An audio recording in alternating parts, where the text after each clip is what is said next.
Hello বন্ধুরা, স্বাগত তোমাদের সবাইকে সোলো লেভেলিং এর পর্ব 4-এ। এই পর্বের শুরুতেই আমরা দেখতে পাই আইস লেয়ার সাং জিনভোকে বলে, তোমার সঙ্গে যত মানুষ রয়েছে তাদেরকে তুমি আমার হাতে করে দাও, তাহলে আমি তোমাকে এই ডানজেনের থেকে বেরোতে সাহায্য করব।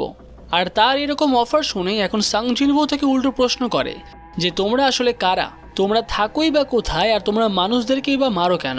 আর এই প্রশ্নের উত্তর যখন আইস লেয়ারটা দিতে যায় সে উত্তর বলতে পারে না, সে উল্টে আবার পুরনো কথাই বলে যে চলো নিজেদের মধ্যে মারামারি করে লাভ নেই, তুমি আমার হাতে তোমার মানুষগুলোকে দিয়ে দাও। আর তার এরকম ব্যবহার দেখে এখন সাং জিনভো বুঝতে পারে না যেটা কি হচ্ছে। আর এরপরে আইস লেয়ারটা আবার জিজ্ঞাসা করে, তাহলে তুমি কি আমার অফার অ্যাকসেপ্ট করছো? যার উত্তরে সাং জিনভো না করে দেয়।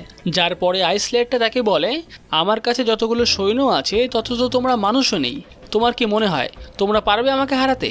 আর তার এই কথা শোনা মাত্র সাং জিনভো সঙ্গে সঙ্গেই তার সমস্ত শ্যাডো সোলজারদেরকে ডাকে। আর তার এই সমস্ত শ্যাডো সোলজার দেখে এখন সমস্ত হান্টাররাও ভয় পেয়ে যায়, কেননা তারা এই রকমের জিনিস আগে কোনোদিনও দেখেনি। কিন্তু অন্যদিকে ওই আইস এলেফটা এত শ্যাডো সোলজার দেখেও ভয় পায় না, সে বলে এগুলো আমার কিচ্ছু করতে পারবে না। আর এরপরেই সমস্ত আইস লেয়ার আর শ্যাডো সোলজারদের মধ্যে লড়াই শুরু হয়ে যায়। অন্যদিকে হেজিন এখন সমস্ত হান্টারসদেরকে নিয়ে সেখান থেকে পালায়, কেননা সে বুঝতে পারে যে সে এখন এখানে থাকলে শুধুমাত্র তার ক্ষতিই হবে। এদিকে সাং জিনভো এখন ভাবতে থাকে যে তার কাছে খুব বেশি মানা পাওয়ার নেই, তাই সেই সমস্ত শ্যাডো সোলজারগুলোকে খুব বেশিক্ষণের জন্য রাখতে পারবে না। যদিও এই শ্যাডো সোলজারগুলো আসলে অমর, কিন্তু এদেরকে ধরে রাখার জন্য অত মানা পাওয়ার আমার কাছে নেই। যাই হোক, যতগুলো শ্যাডো সোলজার আমার কাছে আছে তারা সবাই মিলে সমস্ত আইস লেয়ারদেরকে মেরেই ফেলবে, কিন্তু সমস্যা হচ্ছে ওদের বসকে নিয়ে। আমি ওকে দেখেই বলতে পারছি যে ওর শক্তি আমার থেকে অনেকটাই বেশি, হয়তো আমার আর ইগ্রিসের একসঙ্গে মিলে ওকে হারানোটাও মুশকিল হয়ে যাবে।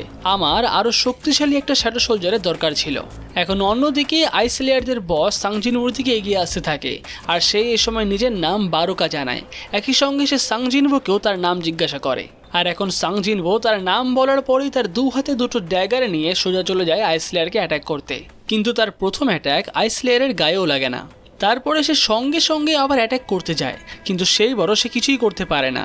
তাকে আইস লেয়ারটা লাথি মেরে সেখান থেকে দূরে ছিটকে ফেলে দেয়। আর একই সঙ্গে সে এটাও বলে, সত্যি লড়াইটা মজাদারই হবে, আমি কোনো লড়াইয়ের জন্য এত এক্সাইটেড এর আগে হইনি।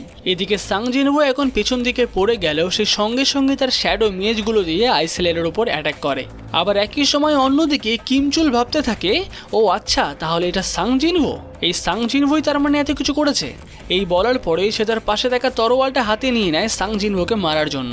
এদিকে সাং জিনভো এখন আইস লেয়ারকে বলে, আমি জানি এই অ্যাটাকে তোমার কিচ্ছু হয়নি, তাই কোনো নাটক না করে এখন বেরিয়ে আসো। আর আইস লেয়ারও বেরিয়ে এসে বলে, সত্যি তোমার শ্যাডো সোলজার কি এটুকুই করতে পারে? আর এই বলেই সে সোজা এগিয়ে যায় সাং জিনভোকে অ্যাটাক করতে। এখন সামনে থেকে আইস লেয়ার আর পেছন থেকে কিমচুল দুজনেই সাং জিনভোর উপরে অ্যাটাক করে। আর এখন পেছনে কিমচুলকে দেখে আইসেলফ বলে, ওই ছেলেটাও আবার তোমাকে মারতে চাইছে কেন? এদিকে সাং জিনভো এখন তার সব থেকে পাওয়ারফুল শ্যাডো সোলজার ইগ্রিসকে ডাকে, আর তাকে ছেড়ে দেয় কিমচুলকে মারার জন্য। আর ইগ্রিসও তার কাজটা খুব ভালোভাবেই করে ফেলে, সে সঙ্গে সঙ্গেই তার বড় তরোয়ালটা কিমচুলের এপার ওপার করে দেয়। আর এদিকে সাং জিনভো এখন অ্যারাইজ বলে কিমচুলের শ্যাডো বের করে নেয়, আর সে তার নাম রাখে আয়রন। ওদিকে আইস লেয়ার যে এখন ইগ্রিসের সঙ্গে লড়াই করছিল, সে এই সময় ইগ্রিসকে পুরো কেটে ফেলে। আর তারপরে সে আবার এগিয়ে আসে সাং জিনভোর দিকে, কিন্তু এই সময় সাং জিনভোর সঙ্গে আয়রন থাকে।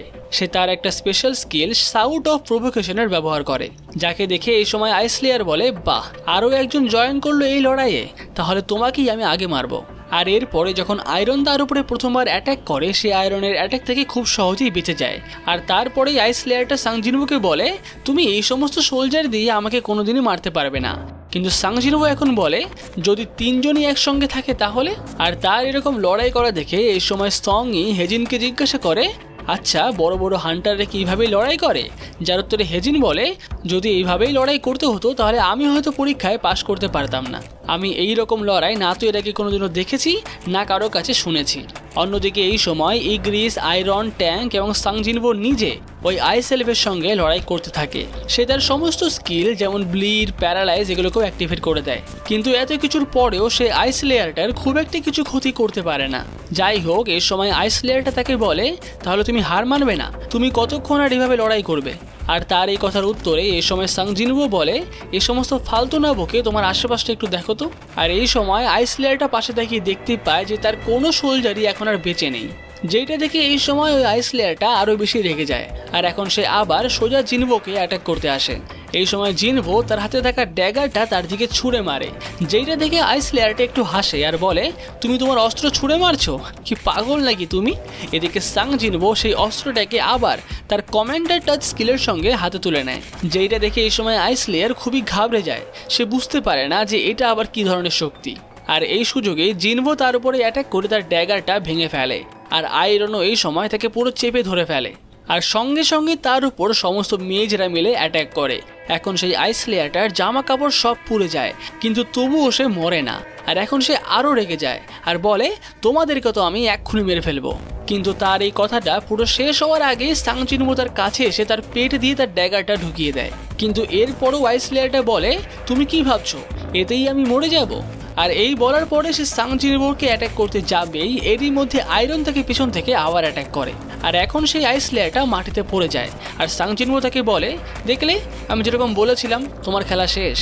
আর এখন সেই আইস লেয়ারটা মরে যায়, কিন্তু এরপরেও আয়রন তার উপরে আবার অ্যাটাক করতে যায়, যাকে দেখে সাং জিনভো বলে, এই তুমি দাঁড়াও, তুমি তো দেখে মরার পরে এখনো সেই স্টুপিডই আছো। যাই হোক, যেহেতু এখন ডানজনের বসটা মারা যায় তাই এই সময় ডানজন গেটটা খুলে যায় আর সাং জিনভো সবাইকে বাইরে যেতে বলে। আর সবাই এই সময় ডানজনের থেকে বেরোতে পারবে দেখে প্রথমত তারা খুশিতে কান্না করতে থাকে। আর এদিকে সাং জিনভো এই সময় ভাবতে থাকে এই মরে যাওয়া আইস লেয়ারটার সঙ্গে সে এখন কি করবে। এখন এদিকে ডানজন গেটের বাইরে মিস্টার সাংমিন ভাবতে থাকে, রাত 3টে বেজে গেল, তার মানে ডানজনের ভেতরে প্রায় 1 সপ্তাহ হয়ে গেছে। আর এখন সে বাই কিওনোকে বলে, স্যার আপনি একটা কাজ করুন, আপনি বাড়ি চলে যান, আমরা এখানে রয়েছি। কিন্তু বাই কিওনো বলে, আমার গিল্ডের সমস্ত হান্টাররা ভেতরে আটকে রয়েছে, আমি কি করে বাড়ি যেতে পারবো? আর তারা এই সমস্ত আলোচনা করতে করতেই দেখতে পায় যে রেড গেটটা ওপেন হচ্ছে আর সেখান থেকেই কিছু হান্টাররাও বেরিয়ে আসছে, তার মানে তারা ডানজন বসকে মারতে পেরেছে। আর এই সময় বাই কিওনো ভাবতে থাকে, তাহলে কিমচুলি কি ডানজনের বসটাকে মারলো? কিন্তু এই সময় তারা দেখতে পায় যে সমস্ত সি র্যাঙ্কের হান্টার্সরা সঙ্গে সাং জিনভো সেই গেটের থেকে বেরোয়, যাকে দেখে এই সময় মিস্টার সাংমিন মনে মনে ভাবতে থাকে, একদম ঠিক যেরকম আমি ভেবেছিলাম। আর তারা সবাই বেরিয়ে আসলে এই সময় গেটটা বন্ধ হয়ে যায় আর সবাই তাদেরকে জিজ্ঞাসা করে, তাহলে কিমচুল কোথায় গেল? সে কি তাহলে ডানজনের ভেতরেই মরে গেছে? শুধুমাত্র তোমরাই কি তাহলে বেঁচে ফিরলে? যার উত্তরে এখন হেজেন হ্যাঁ জানালে বাই কিওনো ভাবতে থাকে, সমস্ত লো র্যাঙ্কের হান্টার আর একটা বি র্যাঙ্কের হান্টার, কোনো এ র্যাঙ্কের হান্টার বেঁচেও ফিরল না। এদিকে সাং জিনভো এখন সং ইকে বলতে থাকে, চলো আমি তোমাকে বাড়িতে ছেড়ে দিই। আর সেই এই সময় মিস্টার বাই কিওনোর পাশ দিয়ে যাচ্ছিল, তখন বাই কিওনো তাকে বলে, তুমি একটু দাঁড়াও, তোমার সঙ্গে আমার কিছু কথা আছে। কিন্তু সাং জিনভো এই সময় তার কথা মতো দাঁড়ায় না, সে বলে, আমি এখন খুবই ক্লান্ত হয়ে রয়েছি, তোমার যদি কিছু জানার থাকে তাহলে অন্য কাউকে জিজ্ঞাসা করো।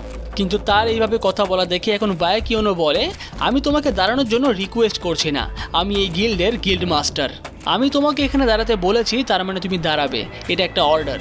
আমাদের গিল্ডের টোটাল 9 জন এই সময় মারা গেছে, তাই আমি এই গিল্ড মাস্টার হয়ে তোমাকে কিছু প্রশ্ন জিজ্ঞাসা করতেই পারি। কিন্তু তার এই কথারও সাং জিনভো তেমন কোনো পাত্তা দেয় না, উল্টে সে বলে, তুমি তো এটার খুশি মানাও যে আমি তোমার 3টে হান্টারকে বাঁচিয়ে ফিরিয়ে নিয়ে এসেছি, তাহলে একটা গিল্ড মাস্টার হওয়ার দরুন তোমার কি এখন এটা নিয়েই বেশি ভাবার দরকার না? আর তার এই কথা শুনে এই সময় বাই কিওনো তাকে ছেড়ে দেয়।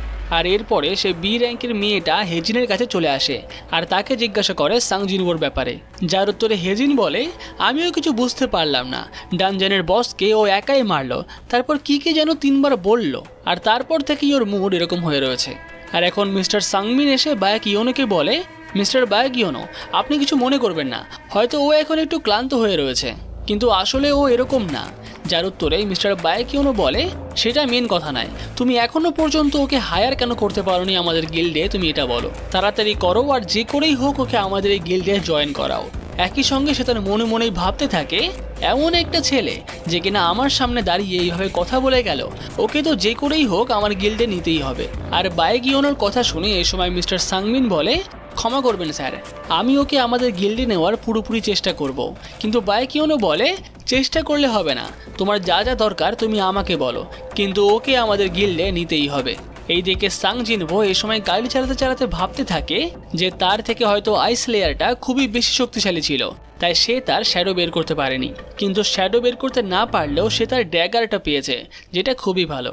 যাই হোক, এই সমস্ত ভাবতে ভাবতে সে সং ইকে তার বাড়িতে পৌঁছে দেয়। আর এখন সং ই তাকে ধন্যবাদ জানায় সবকিছুর জন্য। আর বলে যে আবার পরে কোনো দিন দেখা হবে। আর জিনু এদিকে ঘড়িতে দেখতে পায় যে অলরেডি সকাল হয়ে গেছে, তাকে আজকে জিনোর সঙ্গে অনেকগুলো রেড করতে হবে। যাই হোক, এই সময় সে তার বাড়িতে পৌঁছায় আর সকাল সকালই তার বাড়িতে পৌঁছে যায় জিনো, যাকে দেখে জিনুও বলে তুমি এই সমস্ত কস্টিউম পরে রাস্তা দিয়ে আসতে পারলে? আমি তো বলেছিলাম যে আমি তোমাকে নিতে যাব। কিন্তু জিনো বলে সে যাই হোক, আমি চলে আসলাম, একই ব্যাপার। এখন সাং জিনও তার সঙ্গে গাড়িতে উঠে বলে মাঝখানে একটু দাঁড়াতে হবে, আমি অন্য একজনকে তুলবো গাড়িতে। এই বলে সে সং ইকে ফোন করে আর বলে আমরা তোমার বাড়ির সামনে পৌঁছাচ্ছি, আসো তোমাকে একটা গেটে নিয়ে যাব। যার এই নাম শুনে এই সময় জিনো ভাবে সং ই, এটা তো সেই আগের দিনের মেয়েটাই না? বাপরে, এ তো ওর নাম্বারও জোগাড় করে ফেলেছে, ওকে কি পটিয়ে নিল নাকি? আর এখন সং এর বাড়ির সামনে পৌঁছে জিনো সাং জিনুকে জিজ্ঞাসা করে তাহলে আমি কি এখন সং ইকে মিস বলে ডাকবো? যেটা শুনে জিনুও বলে আরে না না, সেরকম কিচ্ছু না, ও শুধুমাত্র আমার বোনের একটা বান্ধবী। যাই হোক, এই সময় সং ই এসে তাদের গাড়িতে ওঠে আর সাং জিনু তারপরে জিজ্ঞাসা করে কালকে রাতে কি তুমি ঘুমিয়েছো? যার উত্তরে সং ই বলে না, একদম ঘুমই হয়নি। আর তার এই উত্তরে এখন সাং জিনবো বলে তাহলে এখন একটা কাজ করো, গাড়িতেই ঘুমিয়ে পড়ো, সমস্যা নেই। আর তারপরে সং ইও সাং জিনবোকে জিজ্ঞাসা করে তুমি কি ঘুমিয়েছিলে নাকি? যার উত্তরে সাং জিনবো বলে আমার তো বাড়ি যেতে যেতে 4টে বেজে গেছে, তারপরে আর ঘুমানোর সময় কোথায়? আর তাদের এই সমস্ত কথা শুনে এখন জিনো ভাবতে থাকে বাপরে, ওরা এর একদিন রাতেবেলা দেখাও করেছে, আবার ওরা ক্লান্তও হয়ে গেছে, রাতে ঘুমাতেও পারেনি, কি করছিল ওরা? এই সমস্ত কিছু ভাবার পরে সে সাং জিনবোকে বলে সাং জিনবো, সঙ্গের বয়সটা কি একটু বেশি কম না? যেই কথাটা শুনে সাং জিনবো বলে তুমি অত মাথা ঘামিও না, যেখানে যাচ্ছ সেইখানে চলো। আর এরই সঙ্গে আমাদের সোলো লেভেলিং এর পর্ব 4 এখানেই শেষ হয়। পুরো ভিডিওটি ভালো লেগে থাকলে ভিডিওটিকে লাইক অবশ্যই করবে আর পরবর্তী পর্ব দেখার জন্য চ্যানেলটাকে অবশ্যই সাবস্ক্রাইব করে রাখবে।